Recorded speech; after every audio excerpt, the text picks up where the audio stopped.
it's one of the moms that I know might need help, I'll keep an extra eye on them. You getting that?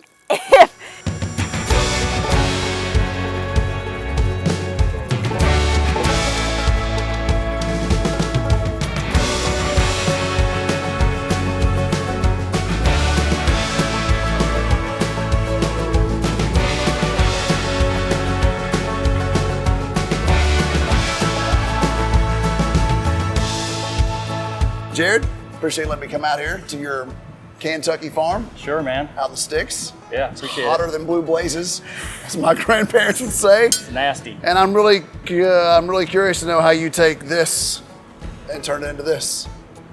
That's the key, isn't it? This seems like a long ways away. It is. How do you do that? We use a lot of known steels like 1095 or whatever, bars of steel like this. And a lot of times we'll also use antique saw blades, anything that the customer can kind of think of or anything we can find and salvage, we like to do. So I've got a custom order this month where I'm going to turn a truck coil spring into like an integral paring knife for this person. Wow. Do stuff like that, How do you melt it down?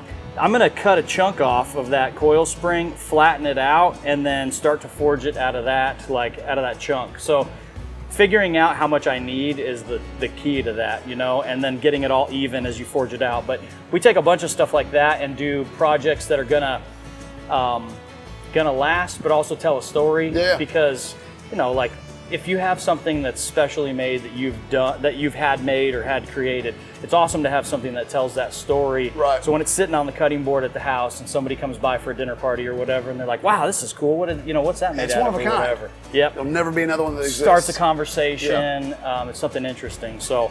Can you take like old metal files? Oh yeah. From my grandparents owned a general store for the longest time, and they just had drawers of those old files they would sharpen things with. That'd make it really cool. Yeah, the really cool new knife. files aren't any good either. They're like case hardened, so you can't create a hardenable knife out of them. But those old steel cut files, Yeah. some of those old ones are awesome, and they're great blade steel. That's what I started on. Like my first 20 knives were out of old school, old hardenable files that I took my old Weber grill, a traditional Weber grill.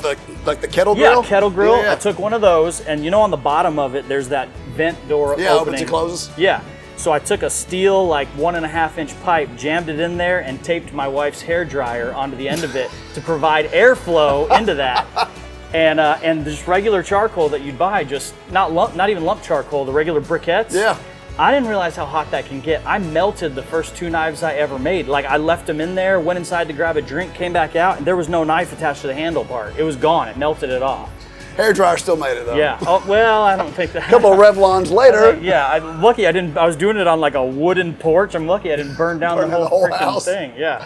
So so what's the first step? And first of all, okay, so you're in banking. Yep. And then you're like, oh man, knives suck. I'm gonna make knives. Right. That's a weird step to go from there to there. So how did you figure that out? How did you learn how to make a knife? So I used to be the financial advisor for U.S. Bank and a couple other banks in Clarksville, trading stocks and bonds on a daily basis. And this was during I went through the 2008. I was a nice financial recession. Yeah, that's when I started. Okay. Was during that recession, and then was a financial advisor for 10 years. And there was multiple different recessions that had happened during that time period or pullbacks. And so that's so stressful. Like you could make your client 20% the year before, and then if they're down 2 in January, they're freaking out a lot of times, right? A lot of people don't have that long-term mindset. Sure. So, save today, spend tomorrow. Yeah, and I needed to, I just needed an outlet for something, right? So I hadn't hunted in a long time, but I grew up hunting. So I went out to Woodlawn, Tennessee, and to my friend's farm, and I killed a deer out there. And my wife and I decided, let's process this entire deer ourselves in the bathtub, basically. Where our kids bathed, it was fine. We bleached Totally it normal. probably. So we processed Sarah, take this. notes. This is what we're gonna do. That's right. We processed that whole deer in the bathtub, and then cut it, did everything in the bathtub. And then I went through 5, maybe 10 knives from On that the one kitchen. deer? Yeah, because I had junk. Oh, okay. I had junk. I had the knife set that you get when you get married. Wedding registry. Yes, I had a wedding registry knife set, Bet and not a nice Beyond one, sets, right? yeah. And we didn't really get it from that, but that's what it was like. And so I was like, man, this stinks. So I said, you know what? I'm gonna buy a really nice hunting knife. Well, that's the first time I'd hunted in years. So if I spent $350 on a nice hunting knife, my wife was gonna kill me, right? You've gone hunting once, Jared. Yeah, exactly, right. And I didn't kill another deer after that for like 10 years. So she was right. Sure. So I was like, she would kill me if I did that. So I started researching. I was like, maybe I can make one. I started watching YouTube videos. Because that didn't cost $350. Well, that's what I was gonna say. $40,000 worth of equipment later, we can make that $350 Kylee, hunting I knife. think you should have let me buy the knife. Yeah, I should have. But I started watching YouTube videos. So every night, man, I read every metallurgy book I could. I watched every YouTube video that was out at the time. This was probably 10 or 11 years ago. And figured it out. I started reaching out to other knife makers that I admired. Were they pretty open about helping you? Not really. I didn't think so. There was one, Bloodroot Blades. Yeah, they're great. Right. And so I took them a couple of chef knives early on and I said, tell me everything what's wrong with it. And he was like, no, they look fine, and handed them back. And I'm like, no, for real, handed them back to him. Tell me, 2 hours of getting beat up later, I kind of understood how to make a chef knife. It's awesome. And then I started getting with chefs, right? Because that's the key. They're the ones who use it. Yeah. And had them tell me, no, it's too thick, too thin, it's this, it's that, whatever. And that's what I did. So I studied for 6 months before I ever made my first knife. Converted the Weber grill just as something the first to get forge. Yeah, the first forge, just to get my mind off of the Shout daily. out to Weber. That's right, sponsored, like and follow.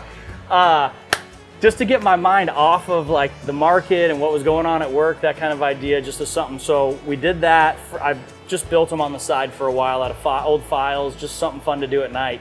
But then that started like really taking over and doing things. So 2.5 years into that probably, I told my wife, I was like, you know, I'm more happy doing this than I am at the bank. So we're gonna take a big hit financially as a family, just everything. But what do you think? And she was like, whatever you want to do. So I called my dad and he said, that wasn't a hard sell. I know. She's been behind me through everything. It doesn't matter. She's pretty awesome. Yeah. So I called my dad and he's a businessman. And so he was like, sometimes you just got to step off the ledge. Has there ever been a time in your life where you've not been taken care of or things haven't been taken care of? You know, he's like, just go for it. So I said, okay. So I paid the bank back a big sum of money because I had golden handcuffs at the time.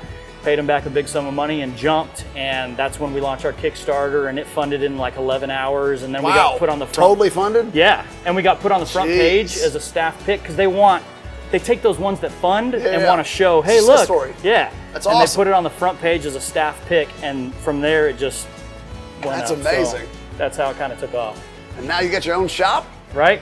We got a little farm. You got a little farm, 12 acres. That's, I mean, in the grand It's scheme of huge. things, that's small, but we do a lot of stuff. You got every mammal except like zebras out here. I'm working on penguins. This weather may not and be apparently suitable. you have to have some sort of zoo license or something to have them. Licenses. So, yeah. What made you want to move from Clarksville to, where are we?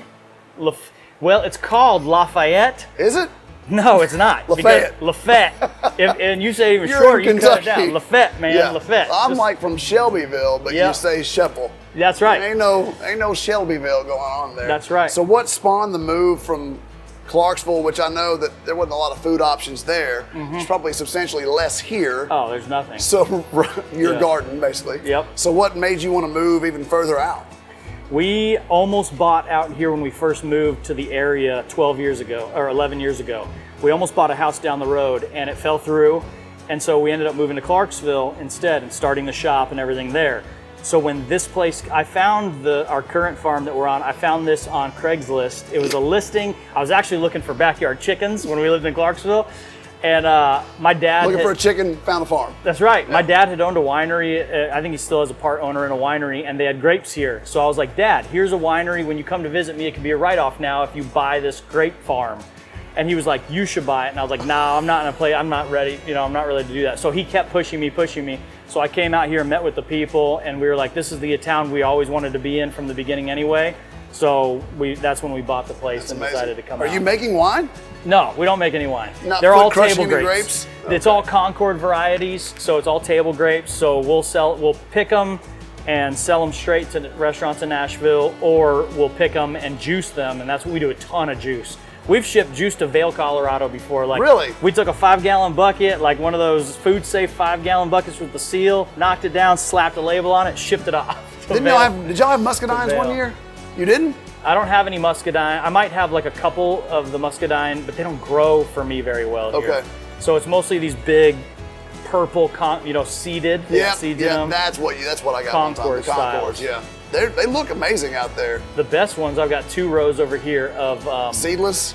yeah, they're these little pink seedless ones that kind of taste like strawberries. Those are by far the best ones. I love those. We're getting text messages from chefs already like, hey, let me know when those are ready, because they're that good. They're really good. I brought my scissors. I'm going to clip me some. Start eating them on the road home. You have to plant the vine. I'm working So on it. what's the first step getting that to this? So I'll take a chunk a lot of times or if I'm using a saw blade, I'll cut out a chunk that looks like this. Okay. I'll create a bar, and I'll cut off a chunk of this bar and go straight over to the forge. So our forges run about 1800 degrees, somewhere around there, and I've got a 25-pound little giant power hammer, hammers, anvils, and we'll forge out. Is that like pneumatic, or do you have to actually? It's not you smashing it, right? The power hammer runs Okay. on electric, and it's like the hardest hit you or I could hit, but it does it like 111 times per minute. Oh, So it saves a lot of doesn't that. get tired. Yeah, I'm gonna need a Tommy John surgery and an elbow replacement at some point anyway, but that helps a lot. That's so awesome. we'll forge that basic shape of that knife out. Is that just by eye? Yeah, just by eye, just by. Crazy. And to be honest, that's like, I tell all the knife class people who come through to our knife classes and build their own, I really think a monkey could do that part. Like, it's not that difficult with some guidance. Yeah. Everybody can do that. I make my money on the grinders. Like, that's where really the technical, the repetition, in my mind, Getting that blade on there. yeah, With the bevel. In my mind, it's a lot less of an art than it is I don't know, like a plumber of some sort or something. Like, it's more of that skill of just repetition over time, keep doing the Muscle same memory thing. almost. Yes, because I'm not an artistic person. I can't draw. I can't Have you seen your knives? sing or do. You've got your or own whatever. form of art. Yeah, well, that's what people say, but I think it's just a lot of time. Like, I like to say I'm a business owner that happens to have a knife making business right now, that kind of idea. So I do what I can over there, and that's where I make the money on the grinder, and that's where everything comes to shape. We heat treat the knives to a very specific heat treat. That's the key to anything. If you want it to cut, if you want it to work well, if you want it to actually be something usable, the heat treat has to be right. And it has to be consistent. Is that box over there? That's this box right behind me that's How hot running. does that get? That can get up to 2100 degrees, I think. Jesus. I range it in between 375 and 1600 for most of the heat treat. How long does the heat treat take? The total process is about probably 3 hours. The total process And is then about do 3 you hours. cool it down manually? Like, do you dip it in ice water? Yeah, like forged in fire style, right into a big drum of oil with flames. No, flames shouldn't come up. That's amazing. If that happens, you're doing something wrong. Set a barrel of oil on fire. Let's go. If you pour a little bit of gasoline on the top of your oil and then dump it in, you'll have the flames Perfect. you're looking for. Yeah, with the exact process that you want. Yep. Whole shed's gone. So we heat treat everything in-house. That's the key, and you want to be consistent. I make 25, 30 knives a month, and they all have to come out consistent. You know what I mean? So that our brand is consistent. Sure. Our product is consistent. So heat treat, and then it's time for handles. And I use all kinds of things from bourbon barrels to trees that have fallen down on our farm, walnut, cherry trees that have fallen down here, crazy stuff where you've got resins cast in different things, or I got this one that I used to buy all the time and do it. He would call it alien blood drip, and it was like glow in the dark blue drip cast in like shredded money. Just whatever you could think of, we'll put it on a handle. I don't care. If it's cool, we'll put it on a handle. Shredded money. Yep, shredded money. That's one thing to do with your dollar bills, I guess. Yep. It's crazy. So that's when we put the handles on, and then they're up for sharpening and finishing and out the door. So you put out a newsletter every month. Yep. With a few, are they leftovers or just from custom orders? Which are you just ones you make specifically for the newsletter? What I normally do, I've got a board behind me over here that has all the custom orders on it for that month that Kylee, my wife, updates and keeps going. So I put all the custom orders on there, and I build 2 of every custom order knife in case I lose one during heat treat or Gotcha. breaks. Smart. Something happens, right? So once the custom order, like this will be a custom order knife. Once this makes it through heat treat and everything, I'll take the second one and I'll do whatever I want with it. Just if some handle material I've been dying to use or whatever, I'll just build it out. And so all those extras plus anything else I've just been dying to build in here, go into that newsletter sale. And there's usually 7 to 15 knives in that newsletter sale once a month. They sell out relatively quickly because Yeah. by the time I've opened your newsletter, Right. 7 hours after it populated in my inbox, they're all Yeah, sold out. That's right. How fast? Did you change your system? Did you do a raffle system for a while? We don't do raffle. It's all first come, first serve.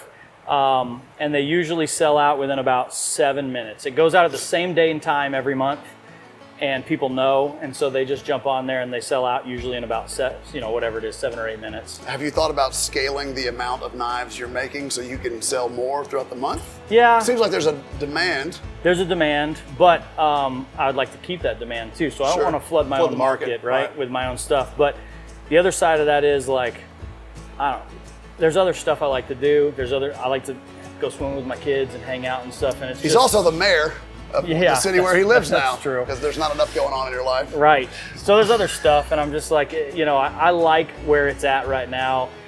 If people really want to get knives, it's pretty easy. You just need to, be on the newsletter list and be first one, and list a couple of knives that you want, not just one. Like if you're after one single knife, it may be hard to get, but if you write a list like, I'll take any of these 3, it's a lot easier to get one. Has there ever been a day that you've regretted stepping into this business? Not a single day. Not a single day. No, not a single Even day. out here in the heat Man, and the elements? it's fine. I love it. It's awesome. Dealing with these customers who buy the knives, they wait for so long, or it means a lot more to them that the emails that you get back, it's very few and far between to where you have somebody that's upset or somebody that's just not happy with whatever, Yeah. They're like, when you wait that long for something, when you get that, it's just appreciated. I get more emails about, thanks so much for doing this or incorporating that. And that is those kind of emails and that kind of, those kind of knives that I build where maybe somebody's dad passes away and they go through his things and send me those items or whatever, and I create something. Right. And so that, the gratitude that we get out of that, and then the ability to kind of work my own hours, you can't beat that. It's hard to beat that. Yeah. I wound up forgetting that I ordered something if it takes 12 months, and it's like a surprise. Like, It is. hey, where'd this knife go? Oh, I ordered a knife. Yep. That was 2020. The How far out are you booking About in 3 advance? years. 3 years. Yeah, so about Gee, 3 there's a years on demand. custom orders. That's awesome. And that kind of plays off of each other, right? Like that's how the business works. That's how it succeeds currently, at least, is if you don't want to wait 3 years, you buy a knife off the newsletter sale. If you can get there fast If you enough. miss out on the newsletter sale for 3 months and you get upset, you say, yeah, finally add me to I'll just wait. You know what I mean? And so they kind of play off of each other, so. Y'all gave me a knife when I did the Fine Fettle event. Yeah. 2017, 2018. Yep, pairing knife. Pairing knife? Yep. Yeah, I mean, and then you're making them and giving them away. I mean, Yeah. it's a labor of love. I mean, you gave away 8, 10 knives. Oh, every year I give 6 hours away. a piece.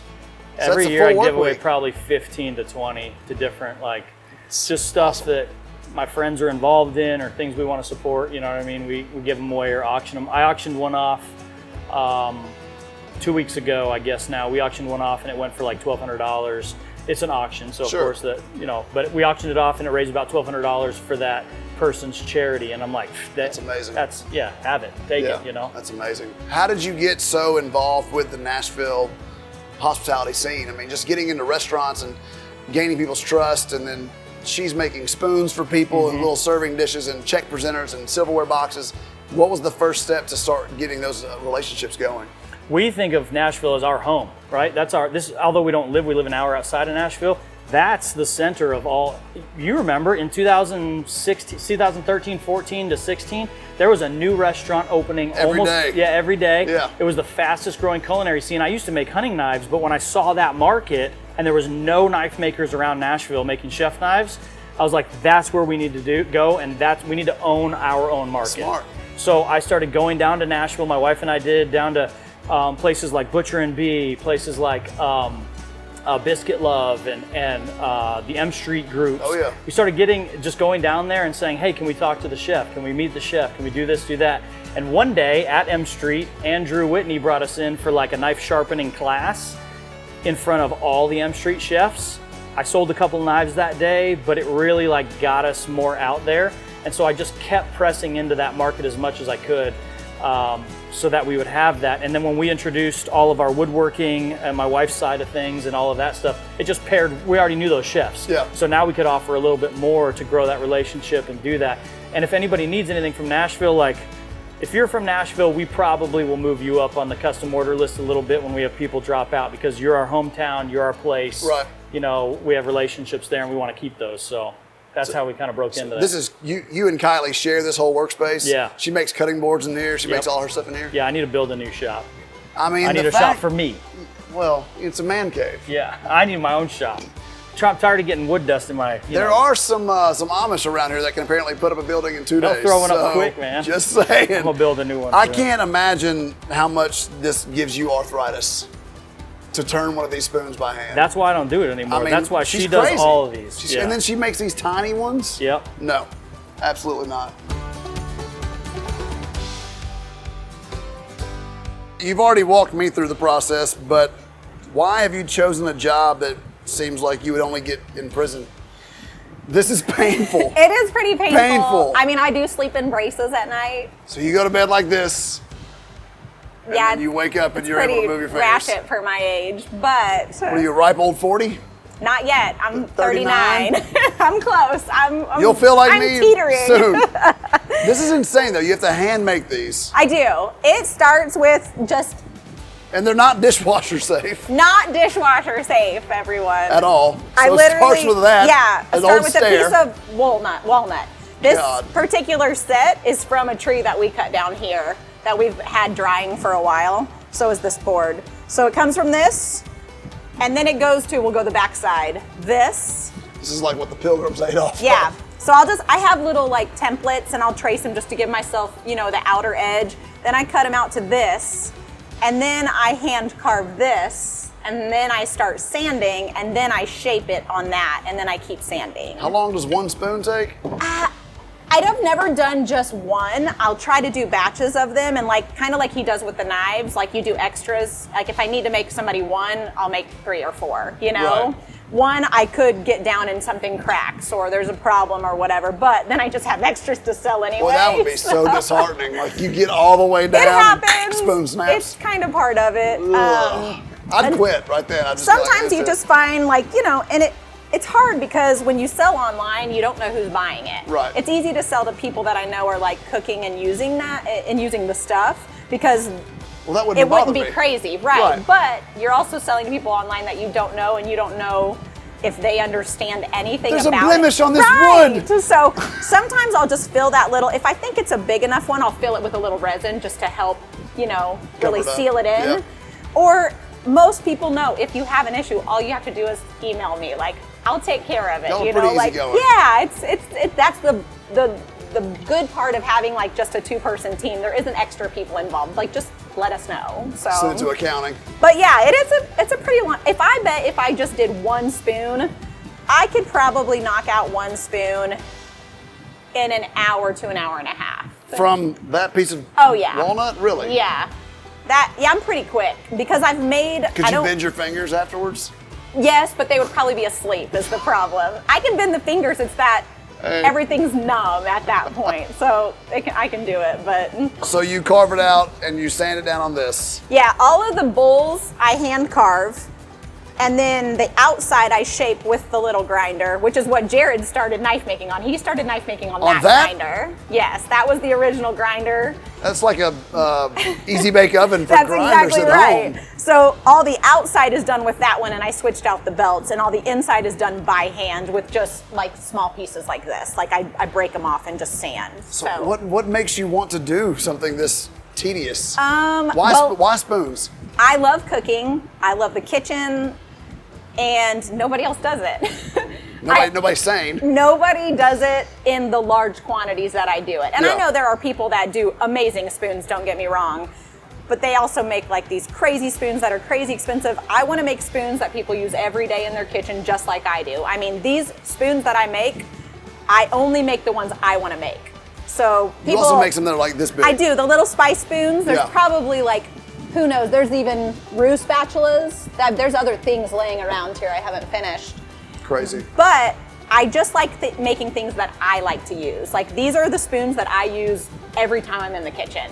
So they're important to me, and so I like to share that. And like you said, nobody else makes them the way that I make them or in the quantity that I make them, and that's fun. Yeah. I mean, that'll run out at some point when I can't function anymore, When but you don't for have now fingers, it's still fun. You have nubs. I mean, I know my mom bought one of your cutting boards, and she just has it in her kitchen as like a showpiece. Yeah. She's like, one of Alex's friends made this. And it's just, I don't cut on it. I don't use it. It's just here. I'm like, I know well, it's a lot beautiful. of people that It's do beautiful. that same thing. I would much rather it be used, but it's fine. I don't really care either. Well, there's a thing about handmade cutting boards. You know, it's True. not this manufactured. Somebody spent time chopping down the tree and It's sanding true. all the pieces. We have cherry in the barn right now that we got milled down the road at one of the Amish places. He went back here after the tornado went through, and we were going back every day for at least 2 weeks and spending an hour or two every morning, first thing in the morning, and helping clear some of the trees Jeez. that fell. One happened to be this perfectly straight cherry tree. So he spent a whole day cutting off every limb, and it was just like this perfect, amazing 10-foot cherry tree. Wow. Our other neighbor has a winch and a trailer, of course, so he winched it up and took it to the mill. And I went on my birthday, which was funny. Everyone's like, what'd you do for your birthday? I was working. But I went to Made the spoons. mill, and they hadn't milled it yet. They kind of forgot, because it's a little unorganized, of course. Of course. And so I was like, well, can I help you? Like, can we do it now? Like, I'll do it with you. Like, I want to see the process. Yeah. And it was like awesome. So I spent 2 hours there getting it onto the mill with him. And it's an old school gas one, of course, because it's Amish ran. So it's gas powered. Pulled it up there and just sliced, so it's back there drying, and we're excited to use that too, because we had a little bit more part of that one. So. Jeez. So what restaurants are you selling spoons to in Nashville I'm that use your not- stuff? Putting out a ton right now just because of the farm. Like, the grape season is so overwhelming, and mowing and grapes are pretty much life at this point. So I'm still working, obviously, but I'm not like out there like, hey, who needs something? Right. But I have stuff everywhere. I mean, I always am working for Old Red, which is funny because they're such a big name that people don't realize they use a lot of, like, Yeah, I I wouldn't do think they a did. lot for them. They use our lamb. They'll take anything we have. They're fantastic. Bastion usually uses, they don't use a lot of the wood stuff. They use the produce, the grapes and stuff like that. Who else? I don't know. There's so many. Now it's a mix is the problem, is because now I'm mixing the wood and the grapes and the lamb, and it's ended up being a lot more people that I never knew before, especially because I've been taking the grapes during grape season to Nashville Grown. Okay. They're the place that goes in Citizens Kitchen, and people can come do orders God, there yeah. and pick up.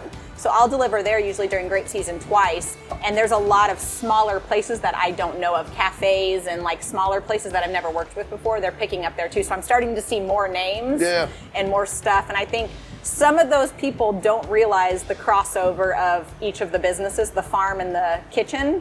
So sometimes it's like, oh, you guys are them too, Oh, I could use this, or I could use that. Get your finger in all the pies. I haven't done a whole lot lately. I think I told you I was working on some stuff for a restaurant opening in New York. Yep.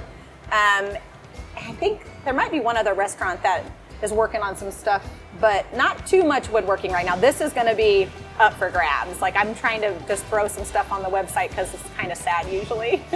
6 spoons available. Yes, yeah, and they go so fast. Once you post them, it's kind of like That's the a good knives. thing. Like, you don't have them very long. So I'm going to try to get some stuff on the website. Is the grape business lucrative?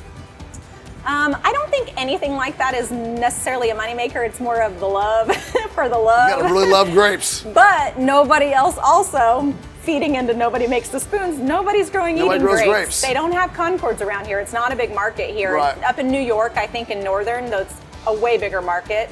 And ours do pretty well. I think so far in the last 4 years, we've only had one season where we got frozen out pretty Really? much, and we lost all of them. It was awesome. Super late frost will kill them. It just depends. But they sell like wildfire because nobody has them.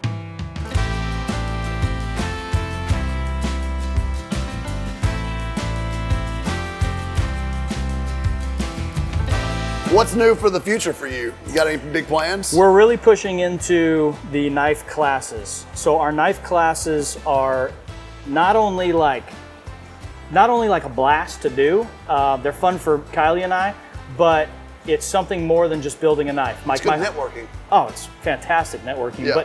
But my whole goal for the thing is when you come out to a knife class, you have an experience. and you happen to leave with a knife at the end of it. Like, how many it's a chefs full, can say they made their own knife? Right.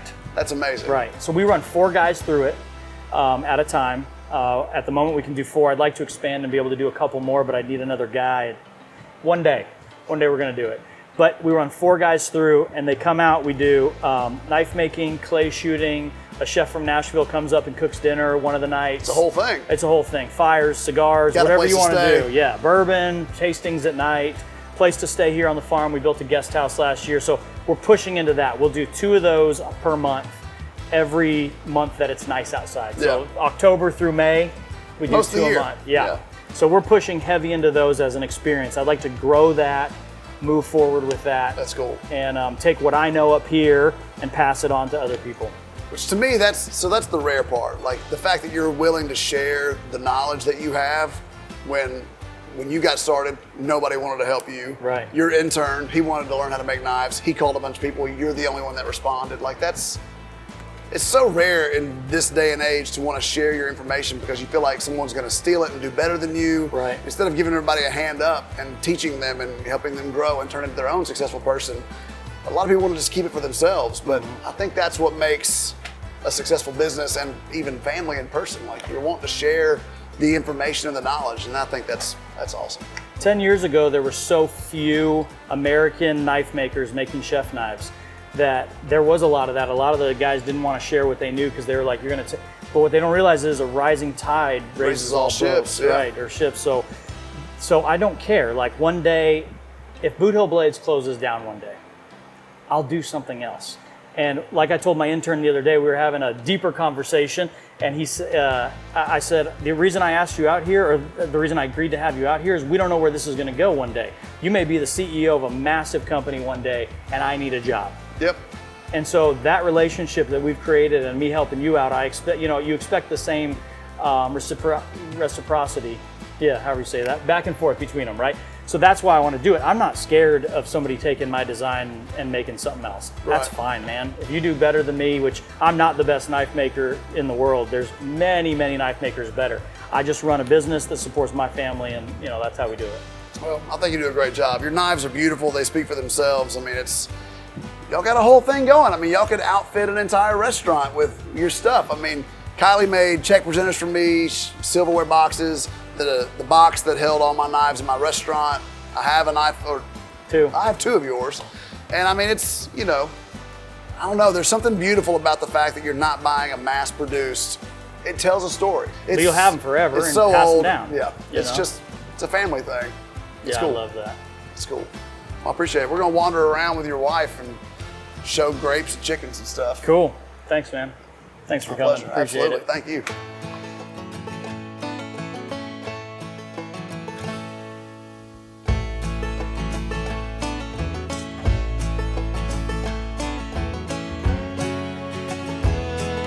So this is part of the grapes. Yes, so we have 3 vineyards. I think we have, last time we did like a full count on the growing vines, which it changes a little bit year to year. We had like 470 vines growing. Are these edible as of now? It will be very sour. Very sour. Yeah, these are a little bigger, but you can feel, if you feel one of them, how hard they are. Oh God, yeah, that's hard. These usually don't ripen until late July, Okay. early August. These look pretty big right now. I mean, they're beautiful. Yeah, but They look these will get perfect. purple, and then we do have some over there that are the pink ones, and they're a little bit smaller. But this is the smallest vineyard of the 3. But like I said, it's about a little under 500 vines growing. So Sure, like the flavor profile between this and a Kroger grape, totally different. I am not snobby about food. I will eat anywhere and anything, but I do not buy store-bought grapes. And when I see them, I'm like, bleh. Because It's like a January tomato from Kroger. Like some things just shouldn't I exist. call it crunchy water. Water with a consistency of crunch, which also could be okay. Fair enough. But when you taste these compared to like the store-bought, there's no way I can go back. Like and some of them do add seeds, but I guess I'm just so used to the seeds it doesn't really bother me. You swallow it. No, I don't. Yeah, Swallow it or spit it. Either way, depends on them outside, but it's super easy. Yeah. So the vineyards are a lot of work, but again, it's something that nobody has and it's fun. Well, you got 2 dozen eggs a day. Yeah, You we got have a lot sheep, of chickens. You got cows. This was all one pasture when we moved here. So you fenced all this separately. We did. I put in for a Women in Farming grant when we first moved here, and I think it was $1,000 or $1,500, which doesn't seem like a lot, but I went out and found as much as I could secondhand, and then I bought new fencing. So the fencing roll was new, but all of the posts and the T-posts and everything else, I bought secondhand. Nice. And so Jared and I did all of this ourselves, which it already needs work because there are things we didn't think about. Hello, family. Yep, here they are. Some of them. Here's the friends. These are all the mutts of all my crosses of all my chickens right here. And then the duck squad. We've got Duck squad. Drake. He's obviously just a normal mallard. We've got a mallard back there with the dark head, and then these other three are called khaki Campbells. Khaki Campbells, I think. They're like Indian runner ducks. We're hoping these are all females so we can get duck eggs again because duck eggs are delicious. They are for sure delicious. This is where all the lambs have their babies during lambing season. I've seen some pictures of that. Yeah, that's a lot of fun. Didn't lose a single lamb this year. No That's losses. amazing. It's huge. I have a very detailed spreadsheet of every year.